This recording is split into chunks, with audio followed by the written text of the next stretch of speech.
seorang pendeta yang mengundurkan diri dari sinodenya karena memiliki ajaran atau mendapatkan sebuah pencerahan di mana ajarannya tidak lagi sesuai dengan keyakinan iman daripada sinodenya yang lama. Saya mau memberikan atau menambahkan sebuah pandangan bagi kita. Yang pertama adalah sebagai teolog, saya mau mengatakan bahwa bukan saya yang teolog, maksud saya begini. Setiap orang yang beragama, dia memiliki teologinya sendiri. Dan dia memahami itu dari segala informasi yang masuk kepada pikirannya.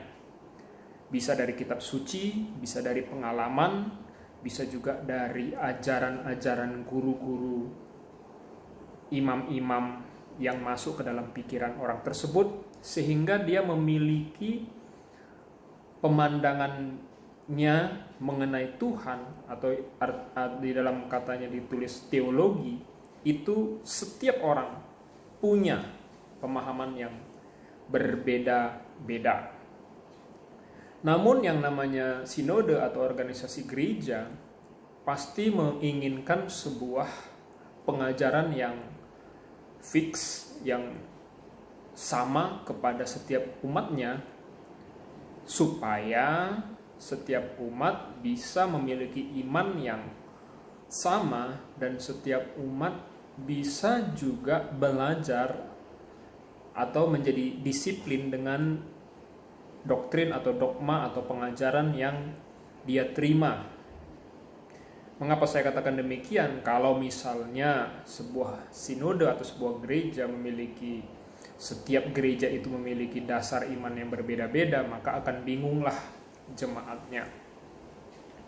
Nah, yang menjadi isu bagi saya adalah seorang yang sudah memahami dan dia menganggap pemahaman dia sendiri terhadap informasi apa yang dia terima, dan tentu saja base-nya selalu semua apapun itu, mau dia Kristen, Protestan, Ortodoks, atau Roma Katolik, atau apapun itu, semua pasti berdasarkan Alkitab. Artinya bahwa seseorang itu kalau dia memiliki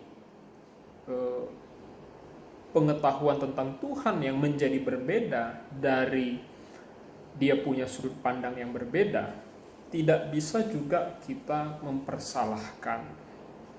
Dan betul, dia harus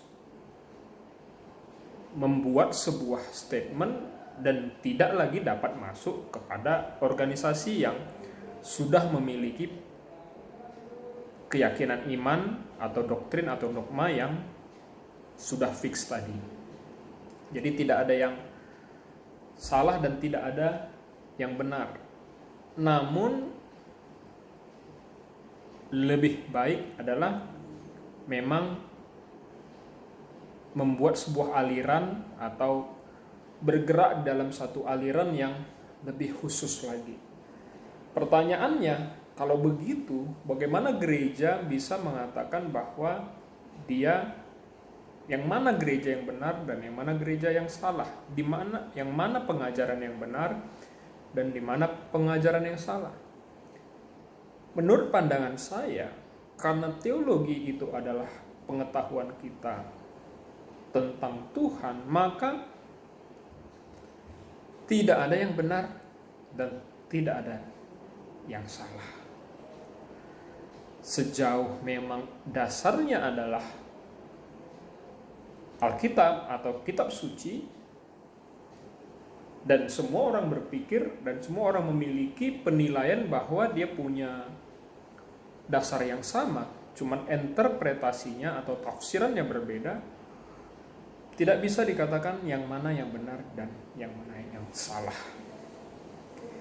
Tentu apakah kita bilang, oh berarti gereja itu atau Tuhan itu tidak benar karena tidak ada yang benar dan semuanya bisa menyatakan kebenarannya? Bagi saya, ketuhanan itu misteri. Ya. Iman itu juga adalah pribadi. Iman itu adalah juga sebuah proses dari pengalaman atau informasi yang masuk ke dalam kehidupan seseorang. Sehingga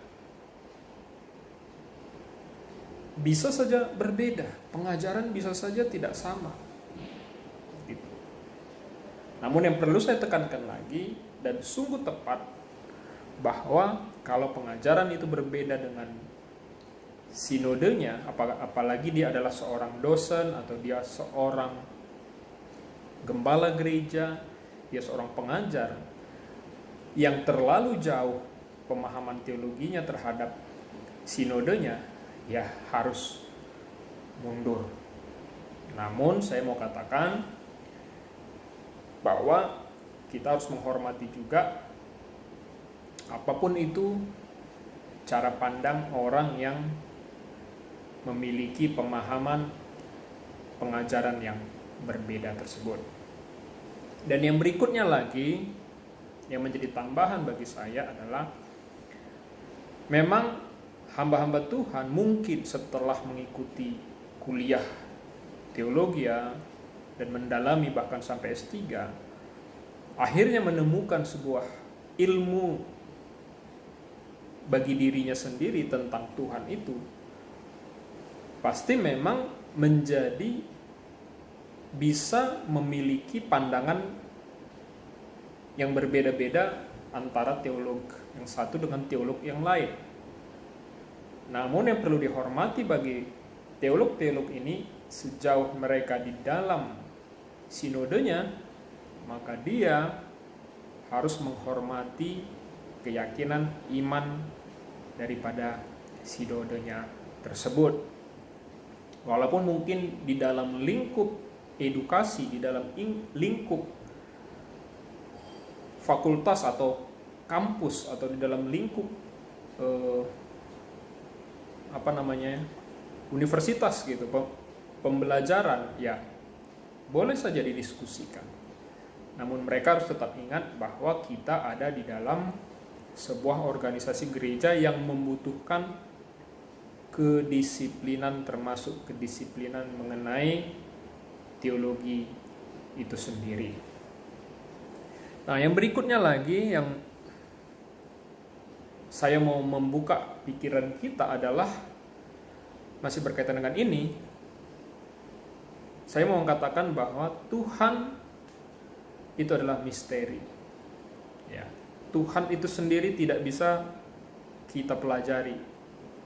Artinya, kalaupun ada yang berbeda antara satu dan beberapa pihak mengenai keyakinannya terhadap bahkan satu figur Tuhan Yesus Kristus, ada yang berbeda-beda keyakinannya di setiap ajaran, aliran, atau apapun itu, di situ kita berarti mengakui bahwa memang Tuhan itu adalah misteri. Sehingga kalau saya ditanya sebagai orang Kristen, saya memahami berbagai macam teologi yang berbeda-beda, namun saya tetap hanya ingat satu poin sehingga tidak tergoncangkan, yaitu adalah Yesus adalah Tuhan. Dia adalah jalan, kebenaran, dan hidup. Dia yang membawa saya kepada kehidupan yang kekal.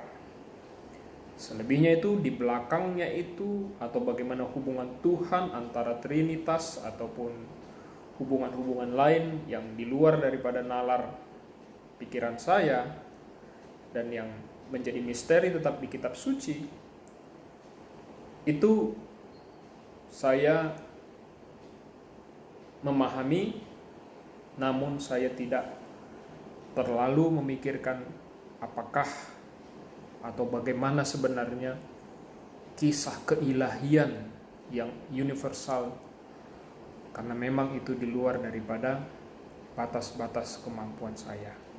Artinya, sejauh saya percaya bahwa Yesus adalah Tuhan yang akan membawa saya ke surga, dan siapapun yang memiliki pemahaman yang sama dengan saya, di balik itu apakah mereka percaya Trinitas atau apapun, saya menganggap mereka adalah saudara saya dan sama-sama pengikut Yesus. Karena saya berpikir juga Rasul Paulus, Rasul Petrus, Rasul Yohanes, siapapun rasul-rasul, murid-murid Tuhan Yesus, jangan-jangan juga punya pemahaman yang berbeda tentang keilahian Kristus itu sendiri. Padahal mereka sama-sama di dalam zaman yang sama. Demikian dari saya sebagai masukan untuk bisa kita merenungkan bahwa Allah itu sungguh misteri, dan kita hanya memahami Kristus Yesus yang kita percaya 2000 tahun yang lalu membawa kita kepada kehidupan kekal. Tuhan memberkati.